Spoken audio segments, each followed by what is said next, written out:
wrap up the SuperHeroAthon, which was a readathon that happened like a week ago that went for 2 weeks, and I failed because I only read 4 books and I wanted to read 8. I didn't think it was going to happen, but I'm so annoyed. Like, I only read half of what I set out to read and I'm just like, what is this?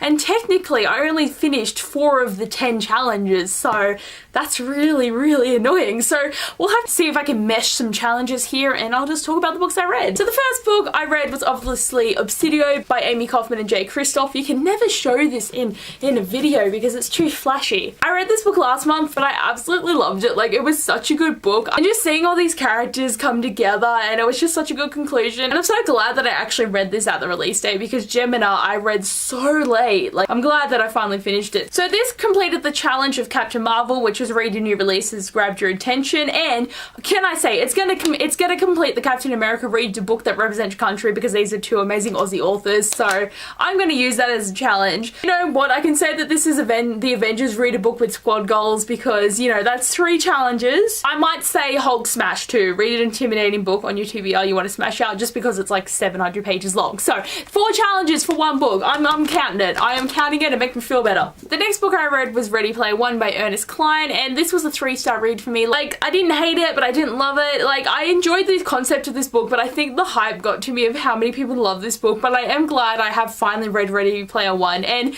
I did watch the movie, which was kind of a bomb for me because it was so not like this book at all. I shouldn't have read the book straight before the movie, because it was literally 2 days after that I read the book that I watched the movie. But I did like the story and the plot, and the references were a lot of fun. But this completes the challenges of Iron Man, which is read a book that's an oldie but a goldie, so Ready Player One. I don't think there's any other ones for this, so that's just 1 challenge, so I'm up to 5 challenges completed. The next book I read was finally Talon by Julia Kagawa. Like, I'm honestly so excited that I've finally read this book, because I've had it for like 4 years, and it felt so like a Jennifer L. Armentrout book to me. Like, it had the bad boy in the story, it had a great love interest, it had the main character that was awesome, and those dragons. Like, I would love to see Jennifer L. Armentrout actually do a book about dragons, but it was so nostalgic of reading her books, and I do have more of her books that I do need to read, but I just haven't had time to do it. I'm excited to continue on with Ember's story. Like, it's a very good book. Like, I gave it 4 stars. Like, it was just so easy to read too, and I just had a lot of fun with it. This competed the challenge of Black Widow, which is read a book with a kick-ass main character, so I'm up to 6 challenges. The last book I read was Reign the Earth by A.C. Gorgon, and this is my new favourite book. It was so similar to The Wrath and the Dawn, and that is one of my favourite books, and I was living for it.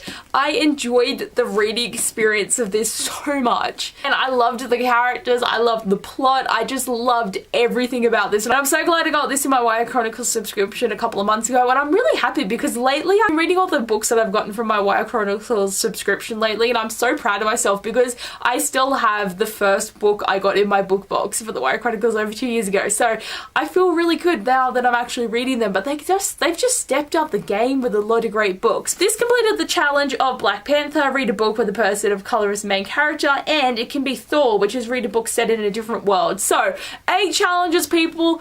8 challenges. I never double up, but I can say that I did it because I didn't read a tiny book and I didn't read a comic, and I didn't manage to watch a Marvel movie, so I'm kind of sad, but I just didn't have time. Like, I was so busy during this readathon, and I didn't think I would be. So 2 weeks of reading has led to me to read these 4 books, and I did finish The Becoming of Noah Shaw during the readathon. I was being hecka slow, but I read half the books and, you know, 8 challenges. So sadly I didn't read these books. I really wanted to get to Akane by Lynette Noni, and I didn't manage it, and I didn't do any of my Lunar Chronicle books. I didn't read my intimidating read of Days of Blood and Starlight. I'm gonna do it this year. I'm gonna try. It's probably gonna be like December, but I'm gonna try to finish this trilogy, but I just didn't do it. So read 4, didn't read 4. Anyway guys, this readathon was great to do. I'm so glad that Bex and G Swizzle did make this. I'm excited to see round 2 because this should be a lot of fun. But anyway guys, thanks for watching this video. I hope you enjoyed, and I'll see you guys later. Bye!